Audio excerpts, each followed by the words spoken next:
maswera here baba B kwakurise kubasa. Taswera bhoma B nzara chete.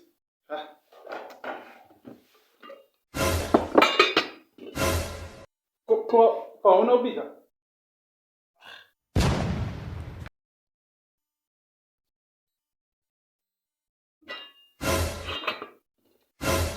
Asi kunyatsoziva ndinoda kudzokera kubasa, ndauya palanje ndinoda kudzokera futi kubasa.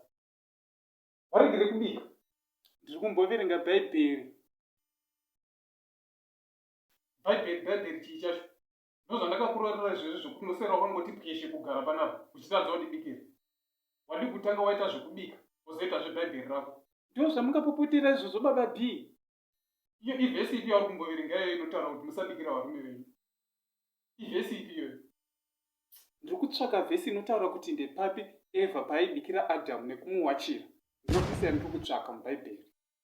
Okay, ndozvawaregera kubika izvozvo. Chibva wanditsvakira nevhesi inotaura kuti Adhamu aipa Evha mari. Saka muda kuzama kureva kuti hamufani kundipa mari here baba B? Iwewe unoda kuzama kureva kuti haufani kundibikira panapa? Ndakabvisa pfuma. Pfuma yangu ingoendera mahara. Ndozvaunoda kuzama kureva izvozvo. Ndokwayava nyaya yacho baba B. Chimirai titaurirane. Ndoda kuwana vhisi iyoyo waiwana. Kana usina kuiwana vhisi iyoyo, ndoda kudzoka usisipo panapa. Ndakudzokera kubasa. Baba B, mirai kai baba B. Ichandaichazviitira hangu. Kuzvikokera muti muziso, chandaitazvitangira hangu.